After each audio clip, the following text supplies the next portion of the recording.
தந்தை என்பவர் குடும்பத்தின் தூண், குடும்பத்தின் கவசம், குடும்பத்தின் வழிகாட்டி.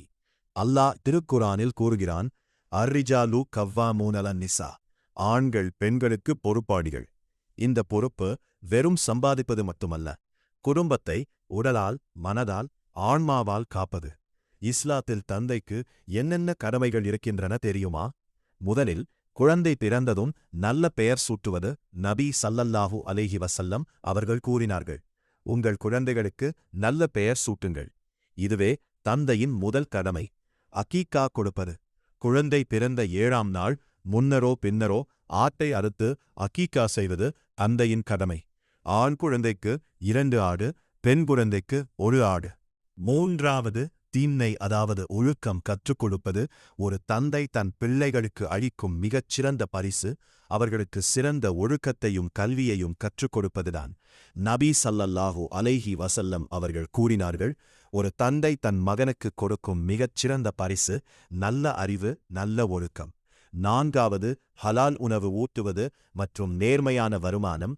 தன் குடும்பத்திற்கு ஹலாலான உணவை வழங்க அவர் எடுக்கும் ஒவ்வொரு முயற்சியும் ஒரு வகை இபாதத்தாக கருதப்படுகிறது. நபி ஸல்லல்லாஹு அலைஹி வஸல்லம் அவர்கள் கூறினார்கள், ஒரு தந்தை தன் குடும்பத்திற்கு ஹலாலான உணவு ஊட்டுவது அல்லாவின் பாதையில் செய்யும் ஜிஹாத் போன்றது. 5, பாதுகாப்பு. நரக நெருப்பிலிருந்து தன் குடும்பத்தை காக்கும் பொறுப்பு அந்த தந்தையிடமே ஒப்படைக்கப்பட்டுள்ளது. 6வது, நல்ல திருமணம் செய்து வைப்பது. பிள்ளைகளுக்கு நல்ல வாழ்க்கை துணை தேடுவது தந்தையின் மிக முக்கியமான கடமை.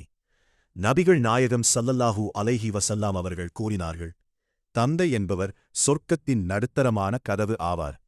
இதன் ஆழமான பொருள் என்னவென்றால், ஒரு தந்தை தன் பிள்ளைகளுக்காக செய்யும் தியாகங்களை மதித்து அவருக்கு கீழ்ப்படிந்து நடப்பது ஒரு மனிதனை எளிதாக சொர்க்கத்திற்கு அழைத்து செல்லும் என்பதாகும். தாய்க்கு அடுத்தபடியாக ஒரு மனிதன் அதிகம் கண்ணியப்படுத்த வேண்டிய நபர் அவனது தந்தைதான். நாம் எத்தனையோ வணக்க வழிபாடுகள் செய்தாலும் நாம் தந்தையின் மனம் வருந்தும்படி நடந்தால் இறைவனின் அதிருப்திக்கு ஆளாக நேரிடும். நபிகளார் கூறினார்கள், இறைவனின் திருப்தி தந்தையின் திருப்தியில் இருக்கிறது, இறைவனின் கோபம் தந்தையின் கோபத்தில் இருக்கிறது. சகோதரர்களே, தந்தையின் துஆவின் சக்தி தெரியுமா?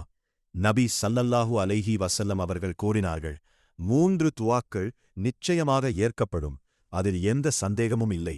1, மஜ்லூமின் அநியாயம் செய்யப்பட்டவரின் துஆ. 2, பயணியின் துஆ. 3, தந்தையின் தன் மகனுக்கான துஆ. சுப்ஹானல்லாஹ், தந்தையின் துஆ நேரடியாக அல்லாஹுவிடம் செல்கிறது. உங்கள் அப்பா உங்களுக்காக துஆ செய்கிறார்களா? அவர்களை சந்தோஷப்படுத்துங்கள், அவர்களின் மனம் நோகாமல் பாருங்கள்.